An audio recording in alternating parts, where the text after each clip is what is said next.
the Kittle touchdown, right? Pumps, dude's in his face, throws again, cannot follow through, drops it in the bucket. Kittle's gone. I thought that, I mean, it's tough because the first one felt kind of crazy. I'd probably lean with the second one because of all the pressure on him. But what do you think? I think it's the best throw of his career to Kittle. When you factor in the muddied pocket, when you factor in the pump fake that almost runs into another player, when you factor in the pump fake to then just release it, the location in one-on-one coverage on the outside. Did you notice Kyle going Lane Shanahan right behind him? Or Lane Kiffin did a big pump fake? No. It was fucking sweet. To me, there's an element. Listen, the first touchdown, everyone's like, oh, it's lucky. Well, if Mahomes or Josh Allen did that, everyone would be tickling their taint. So it's like, yeah, there's an element of making sweet plays too. Because I saw all the Ohio State guys making fun of the Michigan guy for crying. It's like when Urban Meyer used to do this shit, you guys all got on your knees and gave him a reach around. Now you guys are making fun of this. Like, you guys are all biased on this. It's a fun play to have. But it deserved to be made fun of, but okay. I kind of enjoyed the skeptical of it. But my point is it's very independent on where you're from on that one. Yeah. Right? When Ohio State, when Urban had that one dude who was like beating his wife, everyone's like, the due process of this. And it's just that's how college sports It's hilarious. Work. Yes, I agree. So what I'm saying about the first play is that's something if Josh Allen and Lamar does, like, that is why those guys are elite. But Brock's like, did he even know where he was going? I don't know. Does Mahomes know where it's going sometimes? A little element of luck there, 100%. Very cool. The outcome was awesome. He kind of laughed. Probably should have done that. The second play, like that's elite quarterbacking play. I think I do think that's the best throw of his career when you just factor in clearly a schemed up play, one-on-one coverage, widey pump, because they were trying to get him open down the seam. Like, that was a scheme play. The other thing that stood out to me on that play, if I assume I'm correct on this scheme play, those are the ones that the Niners for about 6 years never hit. That was harder to hit than a lot of the ones that are truly wide open. That was a tough play, but they never hit that play. And I'm telling you, when you go back and watch it, you'll see Kyle behind, because that was the guy they were going to. That's why he used pump faking. It was a specific scheme. When I nitpick Kyle's passing game for not having some Andy Reid elements to it, I will give him 1,000,000% of the credit on every single week being able to scheme multiple plays that are at minimum 50-yard plays, let alone touchdowns if they work. Touchdowns. Yeah. I don't even know if you can always say that with Andy. I mean, I've been watching football for 30 years. He is on average minimum one play a week, and sometimes multiple, where it's like, if you just hit the guy, touchdown. Yes. Touchdown. There was a play where he hit Kittle early in the game that Kittle took it. That was like, they missed that play. Not the touchdown, but the one I'm talking about where he kind of looped it to him. Mm-hmm. And Kittle almost dragged a couple guys into the end zone. I think he got taken down to like the 10 or the 8, but just hit the ones you're supposed to hit. And then if you make those plays, let's face it, if you just watch that game, if I told any team in the NFL they had just drafted this guy in the top 10 and that's what the guy looked like, you'd be like, we got a fucking star player. No question. I was thinking about that today, just looking at, some of the stuff that CJ Stroud's doing. Let me tell you what I loved about the first throw, because it was Mahomes, which is also risky. Like, Mahomes does risky stuff. And why is he Mahomes? Because it works. He does it and it works more than it doesn't work. What I loved about the throw was, A, that he made it, first and foremost.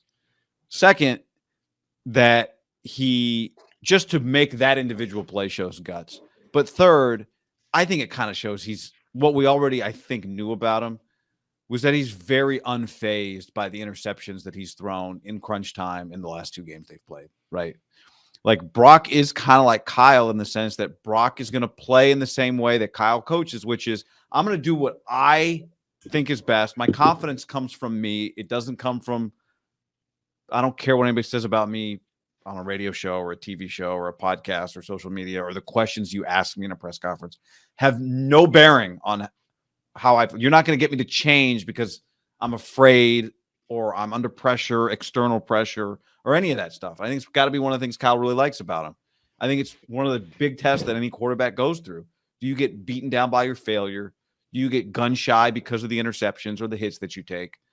Like, it is such a fundamental part of the sport People are going to hit you, and they're going to take the ball from you. And when they take the ball from you, you're going to get a lot of criticism. What do you do when that happens? And Brock hasn't changed a freaking thing. So even though I love the throw, it was also like, is that the throw you want to make on 1st and 10 in the red zone? But whatever, he made it, and he has shown an ability. And he had one tipped in the last game over the middle. He has shown a really, I think, impressive ability to layer the ball over like linebackers. This was a different throw, but it was kind of the same deal. My arm is not strength that's going to get the ball there. It's my accuracy and my touch. And he consistently has shown accuracy and touch when he's got defenders in front of receivers. That is pretty elite. And that was really elite. Like, all I know at the end of it was he tried something kind of crazy and it worked. It worked. And what have we been talking about for years with this team? They don't have quarterbacks that can make anything crazy happen, right? They all have to operate. What did Kyle scheme up for me? Was he open? Did I hit him? And, they got beat in the Super Bowl by a guy who was able to make a play beyond what Andy Reid told Pat to do. And that is ultimately part of what the Niners need. They need a quarterback that can make some risky plays. They need it. And this guy, he's made it. He is not just, I think he showed it again today, he is not just a follow the instructions builder here. Like, he's got some creativity and some ability to be special. Remember the preseason game when Lance threw that pick, but he was like rolling out across his body? And after the game, Kyle was like, it's kind of refreshing to see him just let it rip. And there's a balance in any offense where I need you to do everything I tell you. But even your Kyle, where everything is kind of buttoned up and play within my offense, I still at times need you, like, even if it's 80-20, there's still a 20. It's never going to be, like, let's say Andy and Mahomes 50-50, right? Dayball and Josh, when they were humming, was 50-50. Like, there's kind of a give and take. That is not the case as much in this offense, but there still is a percentage. And we saw for a long time Jimmy brought that it was just empty. It was like, out of the 20, maybe every once in a while he gave you a couple percent, but he could never fulfill it. And I think Brock does most of the time.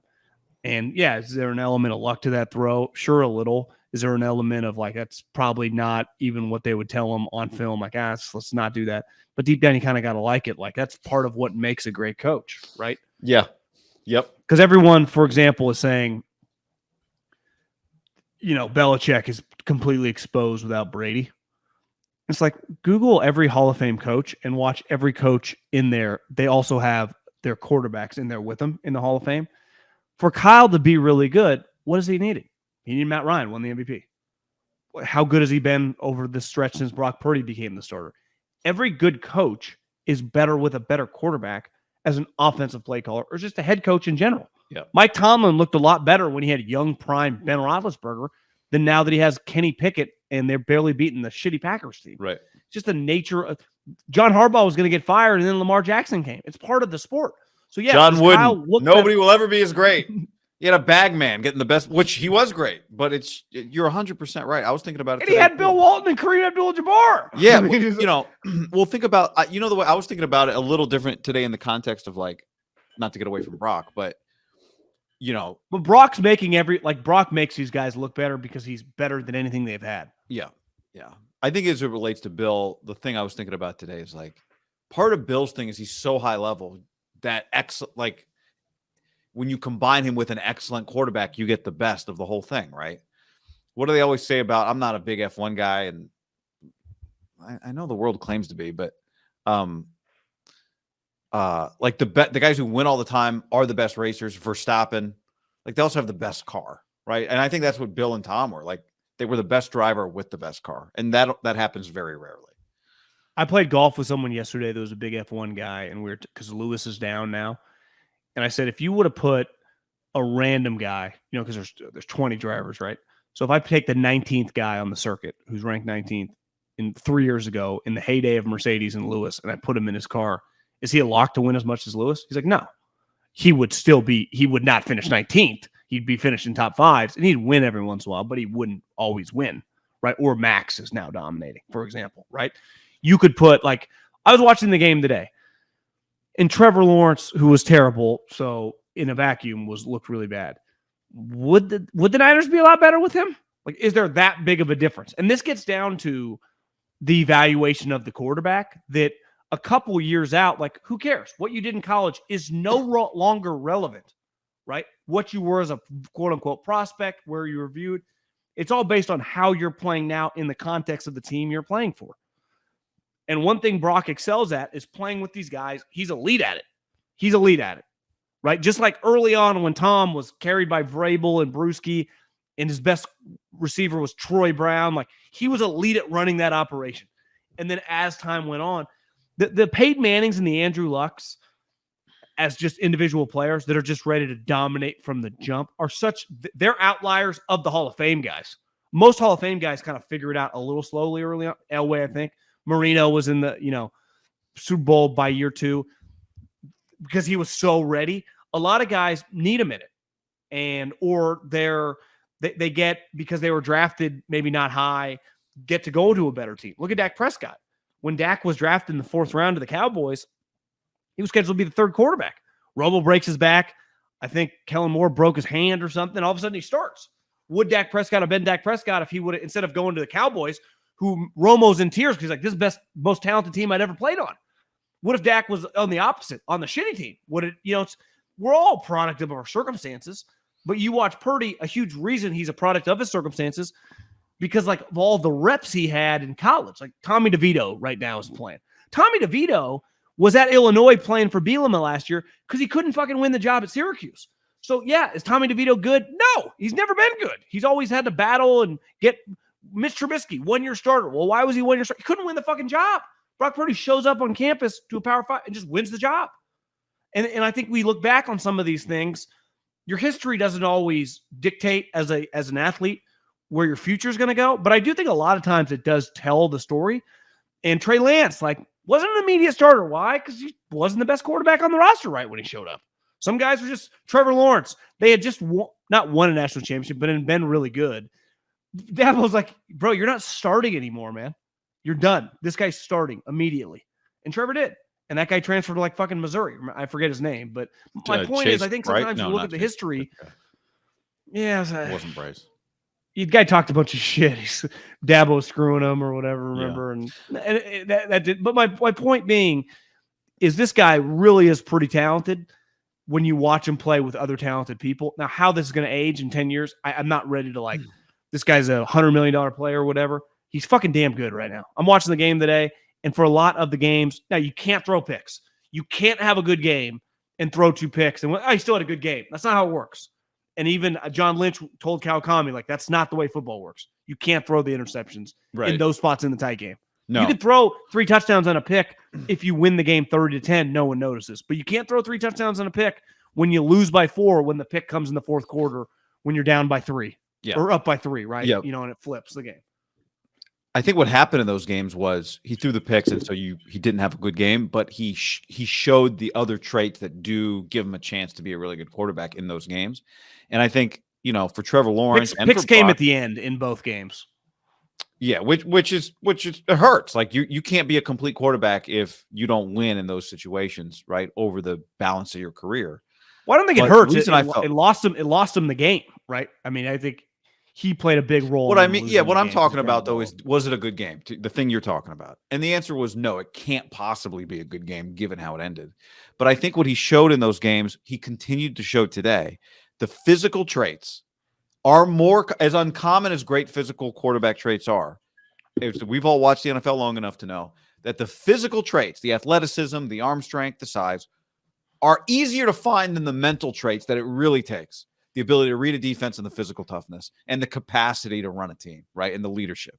Those, I think, right? Would you agree with that? That is more rare than the physical traits. When you get both of them, you get all-time great. You get the top 10 quarterbacks that we've talked about. You get the Steve Youngs and the Marinos and all of that stuff, right? Hell. And that's why Montana, it's well, he didn't have one of his physical traits was actually accuracy, which is an incredible trait, right?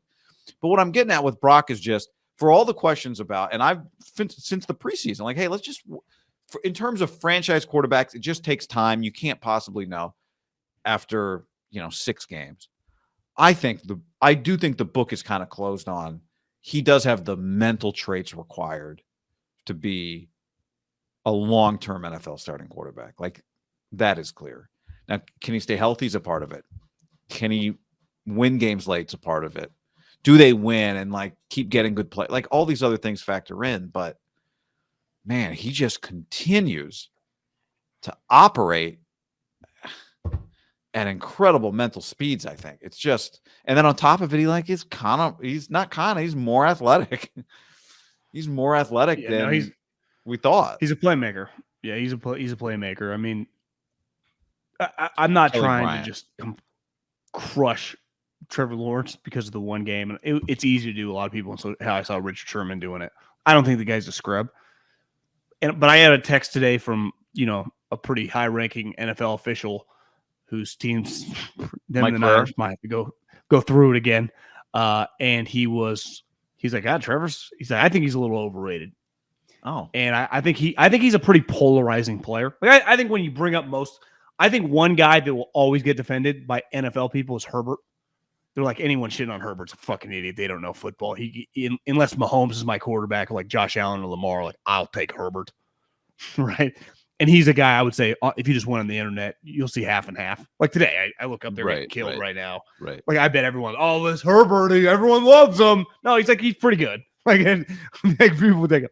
I didn't think Trevor Lawrence, Purdy, after they lost 3 games, like addressed the team. I think he like owned up to it. These were his words. He said that. I do think there's an element of like, if you talk to Kyle, if you talk to Greasy, if you just were having beers with like McCaffrey and Trent or Fred, be like, this guy's got some shit to him. Like there's just something. This guy's a fucking football player.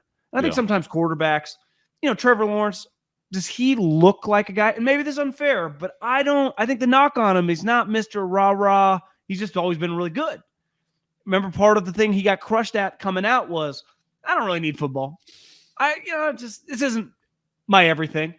When I watch, you know what Fred Warner said? Brock Purdy, football means everything to him. Tom Brady's like, I dedicated my fucking life to football. So unless you're going to dedicate your life, I'm going to beat you. Peyton Manning. I mean, the guy still to this day can't stop being around football.